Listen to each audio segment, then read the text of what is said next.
Hello and welcome to Pickleball Therapy, the podcast dedicated to your pickleball improvement. I am your host of this weekly podcast, Tony Roig. I may sound a little bit different this week because I'm actually out of town. So what we're going to do this week is we are going to re-up one of our most popular episodes. Actually, I believe it is our most popular episode of all times. I'm always curious about these things. We called the episode when we published it Our Best Episode ? I don't know whether it was our best episode and the title was a basically foreshadowing it, or did the title influence the podcast? In any event, it's a good podcast. I hope you enjoy it, and we'll be back next week with a regular episode of the podcast. Enjoy it. This week's podcast, we're going to cover, it's going to be a little different format than normal. We're going to cover a few different areas than we normally do. I'm going to start off with the main part of the podcast. We're going to be talking about you and your journey. And the word of the week this week is going to be custom, and I'll explain that to you. And then we're going to talk about how do you deal with approaching a new group of players, or maybe you're visiting a town. We received an email from a listener, and she asked, it's in response to Lost in the Jungle, about some of the weird vibes that we're getting out there in pickleball right now. And some of the closed, it's getting more closed as a sport, unfortunately. We talked to, she asked, how to approach groups in an area that she's visiting for a while. So I'm going to talk about that. And then I'm going to give you an update about the pickleball therapist idea. We've gotten a lot of feedback on this, and I'll give you an update on here, and then I'll send you all some emails giving you some more information, but I want to give you an update. And then in the riff, I'm going to talk about agency. And this conversation comes out of a video that we did on outballs that we pushed out on the Better Pickleball YouTube channel. If you haven't checked it out, check it out. But that was an interesting conversation that I had with a few of you on email regarding the concept of agency and how it applies to our game and how we can use it. And so I'm going to talk about in the riff. So that's this week's podcast. I think you'll enjoy all of the different subjects. So let's jump right in. Let's jump right into the idea of your journey, right? And the reason this is becoming more and more of an important subject as I think about the game as an instructor. And if you don't know me that well, what I can tell you about myself in terms of my relationship with the sport is that my primary relationship with pickleball is I still play it and I still practice it sometimes and things like that. And I play tournaments mostly. But my biggest relationship with the sport is actually as an instructor. Basically CJ and I think of ourselves as stewards of pickleball knowledge. We don't have all the answers, but we have a lot of answers. And what we want to do is we want to try and get that knowledge from us to you. And in that process of doing that, one of the things that is really important for us to keep in mind and for you to understand as a player is that everybody's journey in this sport is different. We all come to the sport with a different set of variables. We all experience the sport differently. We all have different conditions that we participate with the sport in and different environments that we participate in. And let's just explore that a little bit so you see what we're talking about here. So let's talk about, our background, right? How we come into the game.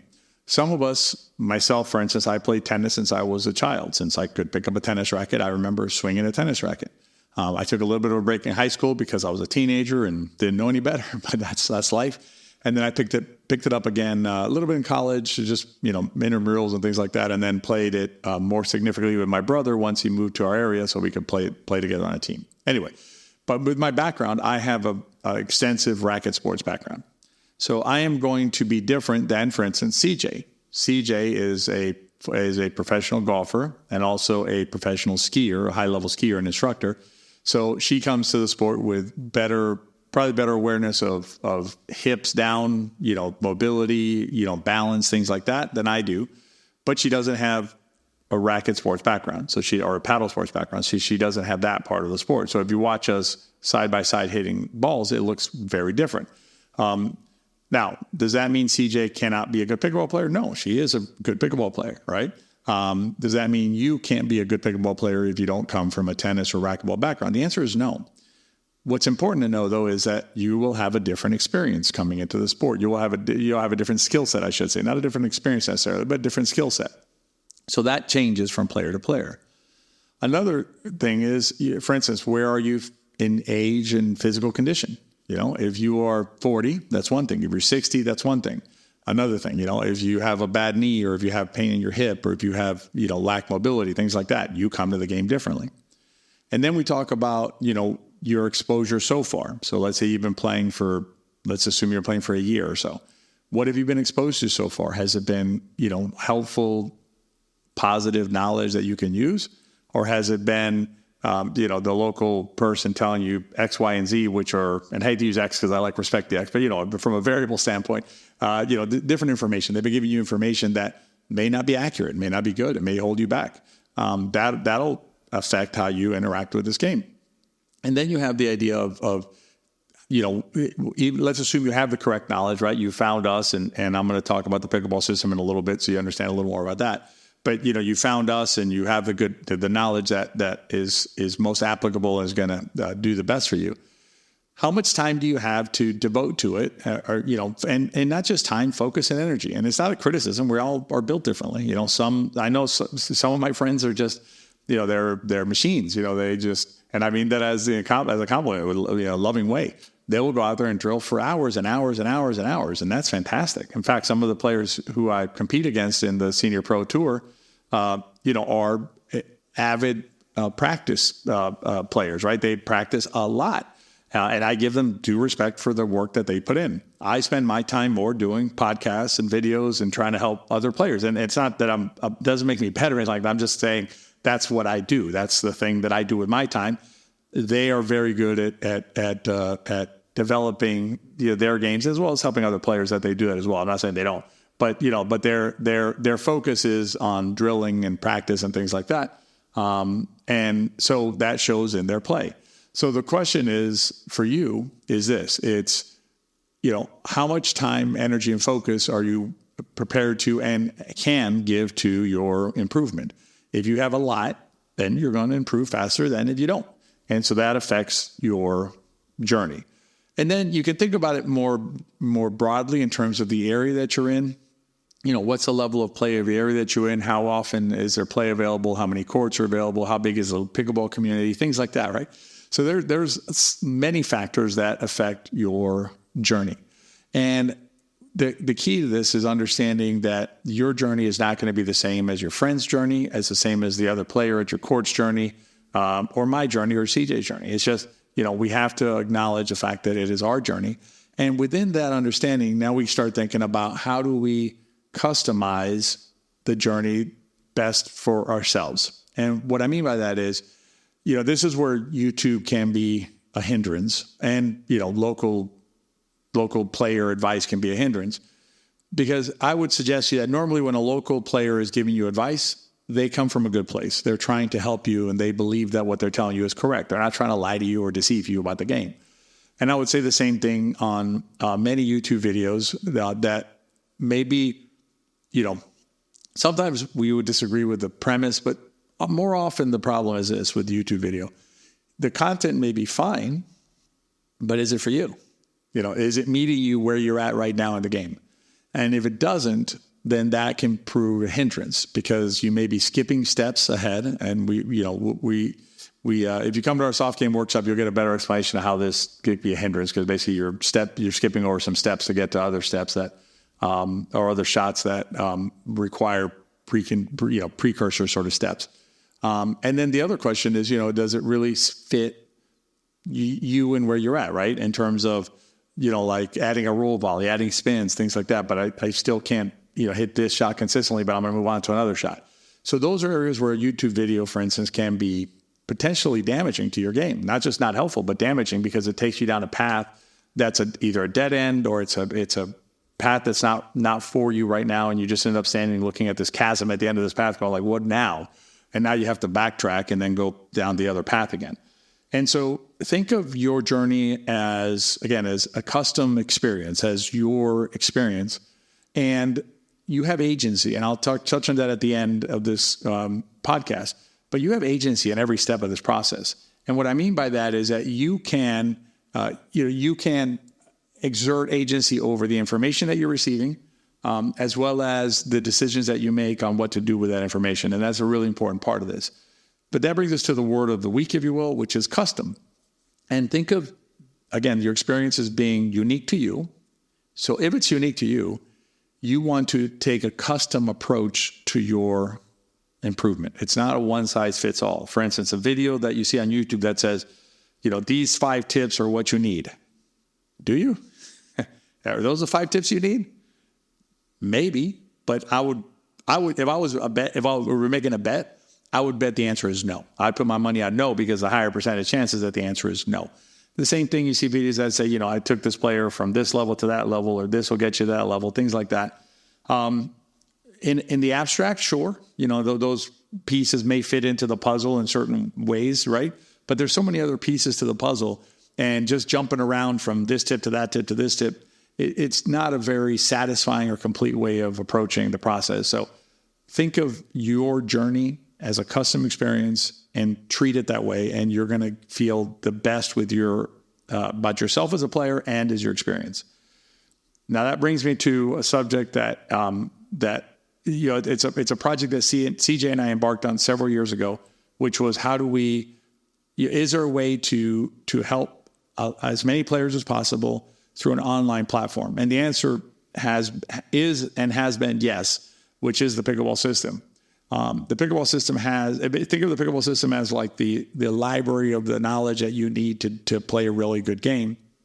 But it's not just a library of knowledge. It's a library of knowledge that has a success path overlaid on it, which allows you to customize, right? It allows you to say, okay, I'm here. I'm going to focus more on mechanical, less on strategic. It also is organized in a step-by-step approach. So what that means is, you do step 1. Until you're done with step 1, you do not move on to step 2. And that's clear in this process, right, in the system. And so if you're interested in that sort of customization, right, for your experience, then I highly can't recommend the pickleball system enough to you. The testimonials speak for themselves. I'm not going to read them here or tell you about them here, because you can read about them when you go to the page. If you're on our email list, you get an email from us that the registration for the system, our next system class, which opens in July, is opening soon. You'll get an email. It'll tell you what to do. If you're ready to do it, our recommendation is just go straight to registration, register, secure your spot in the class. It's a commitment you're making to yourself. It's not a commitment to us. We're going to teach the class, and I hope you're in there, but whether you're in there or not, it's not going to affect whether we teach the class. We're going to teach the class. Your decision is, do I want to commit to myself at this time to join the pickleball system? Now, that said, if you don't want to use the pickleball system as your source, that's okay too, but find a way that works for you, that is a custom experience for you, to really respect and honor your journey through pickleball. One last note I forgot to mention about the pickleball system is there's no risk to it, because we offer a money-back guarantee. So you sign up for the system, you join the system, it doesn't work out for you for whatever reason, you ask us for the money back. We don't ask any questions. We just send you your money back. I can tell you that there's a handful of folks that the system hasn't worked for, compared to over 1,000 students for whom it's worked magnificently well. So the chances are, again, if I was a betting person, the system will work for you. And one last note, I said that was the last note. This is the last note. There is no financial obstacle to joining the pickleball system. There is a cost associated with it, because there's cost to everything we do in life. And there's this, providing an online course is no different. But if for whatever reason you cannot float that, then you just send us an email and you're in the class. So there's really no obstacle to joining the system. Highly recommend you take a look at that if you want to continue your improvement. All right, let's talk about the question that we got. So the question we got was this. It came out of Lost in the Jungle. You feeling lost out there? And it was a great question. And we dealt with it a couple years ago in another podcast, but I thought it was time to sort of rehash it here, because I know that there's players out there who maybe are either traveling or trying to appear to play in a new group, and they're not really sure how to interact with that group. So here's some tips for you.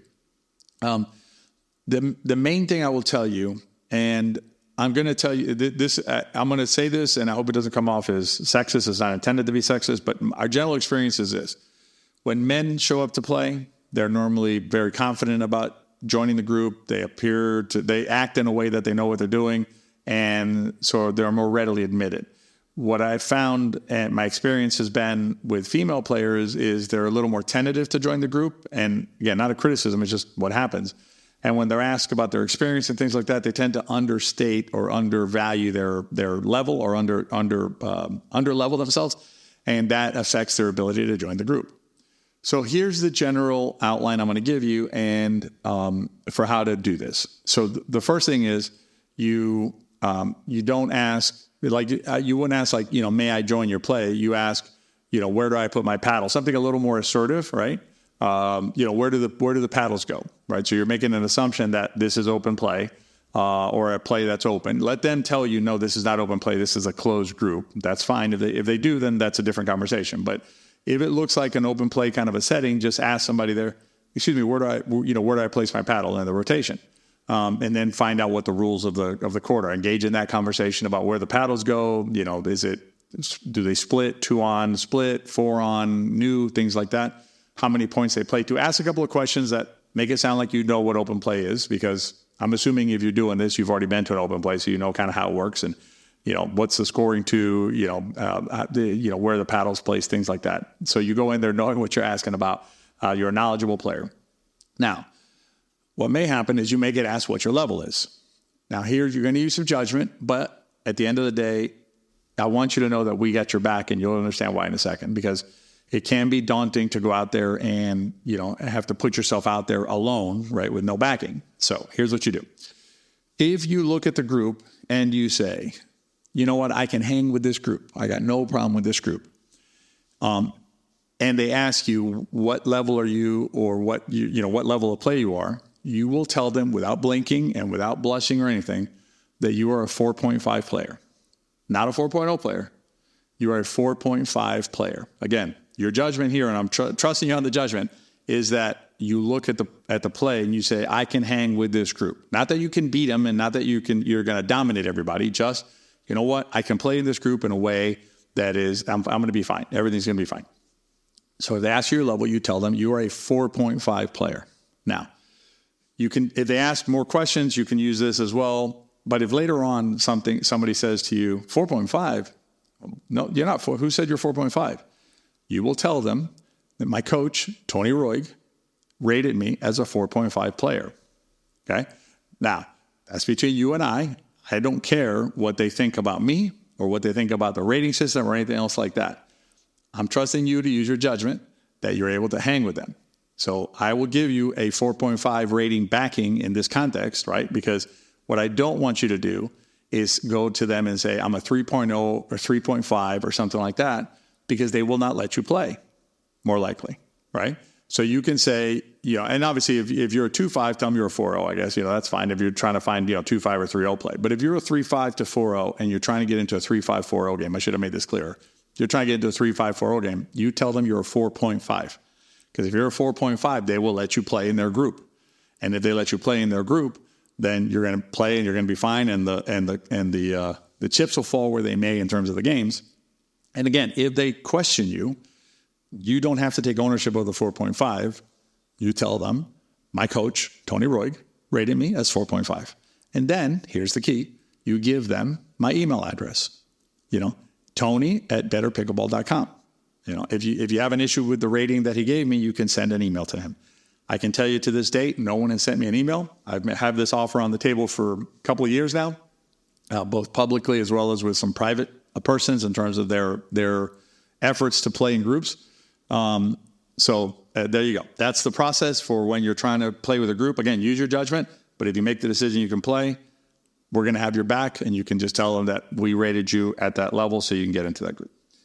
All right. So that's now therapist update. So a couple of episodes ago, maybe 3 episodes ago, I floated the idea of doing it's like an accountability concept where you commit to being a pickleball therapist. Now, I'm using the term therapist. No one's licensed here as a therapist, with any state agency and things like that. We're talking, the more colloquial use of the term therapist. But the idea is this, that you're going to, if you want to be a pickleball therapist, what you're going to do is you're going to commit to yourself. Again, same thing as with the system. You don't need to commit to me about this, because committing to me, I'm going to do the podcast. Again, I hope you're listening, but whether you listen or not to the podcast, I'm going to make the podcast, record the podcast. So it's really your decision whether you want to join me in this piece of the pickleball journey. But the idea of being a therapist is a commitment to yourself that you are going to commit to watching or listening to a certain number of the podcasts. You can also watch them on the channel if you want to. We have a YouTube channel that we've launched called Pickleball Therapy. If you like that better, feel free to go there. But you're gonna commit to listening to the podcast. And then there's a couple other things that you're going to be doing, which include, it's starting some mental training with a book. We have some recommendations, but you can pick any book you want. And then there's some other steps that you would agree to, which is, let's say you have a friend who's going through a rough patch in pickleball, because trust me, everybody goes through a rough patch or more than rough patch in pickleball. I interviewed Lee Whitwell, who's a tremendous pickleball player, a tremendous athlete. She's a pro player. And I interviewed her for the podcast, so that'll come out. I think it's coming out next week. I have to see the calendar, but it's coming out soon. But basically, Lee said she has like a love-hate relationship with this thing. Like, she loves pickleball, and then she quits pickleball, and then she goes back to pickleball. Very common. This is not an uncommon feeling. So let's say you have a friend who's feeling that way. Well, you can share with them either the podcast itself, just, hey, here's a podcast, check it out. You can share with them some concepts you learned in the podcast, right, to try and help them see the game maybe a little differently. Maybe you share with them some ideas from a book you've read. So the idea is that you become basically like an informal ambassador for pickleball and the mental side of the game, right, the therapy side of the game, if you will. And so that's the other commitment that you're making to yourself and to your friends and to your community. So if you're interested in that, send me an email at therapy@betterpickleball.com. I'll put you on the list.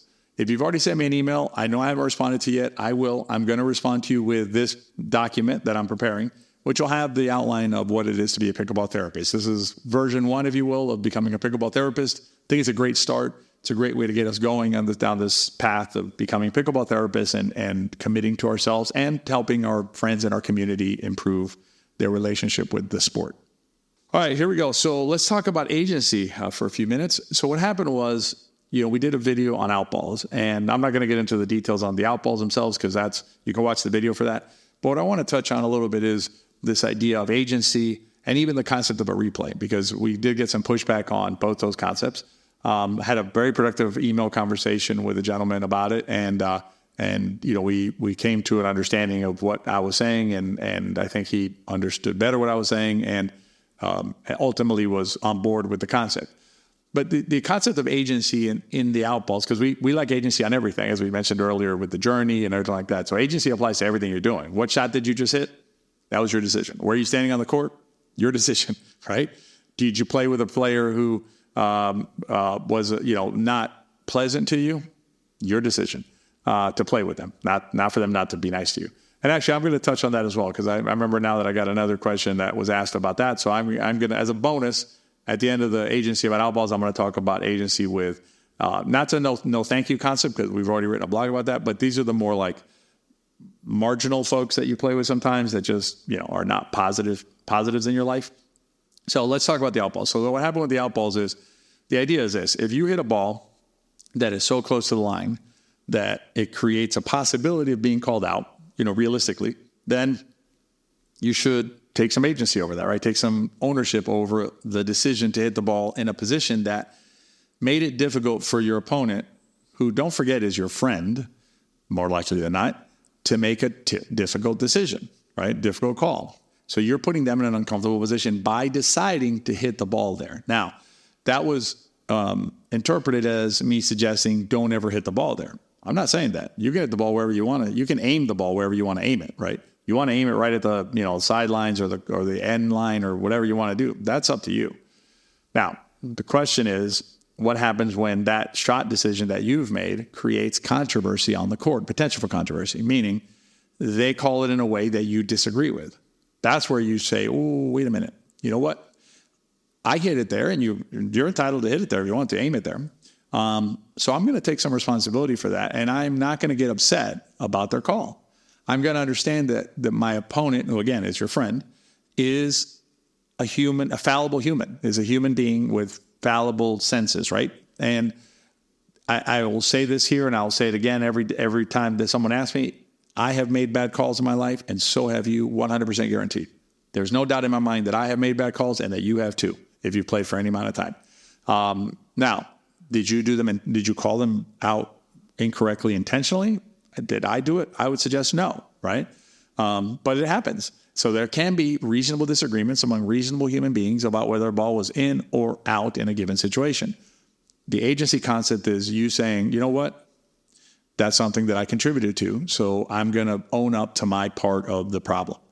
And it's the same thing with replays. We got more pushback on replays than we did on agency, but replays are really no different than they're just an agency. You're using your agency to allow the steam in the situation to vent out rather than explode the pot with that steam.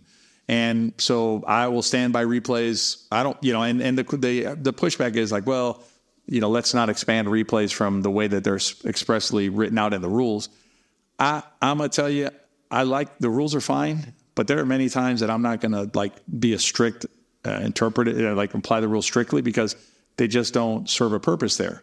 To me, rules are more like a backstop in a lot of senses. Like an example would be an illegal serve.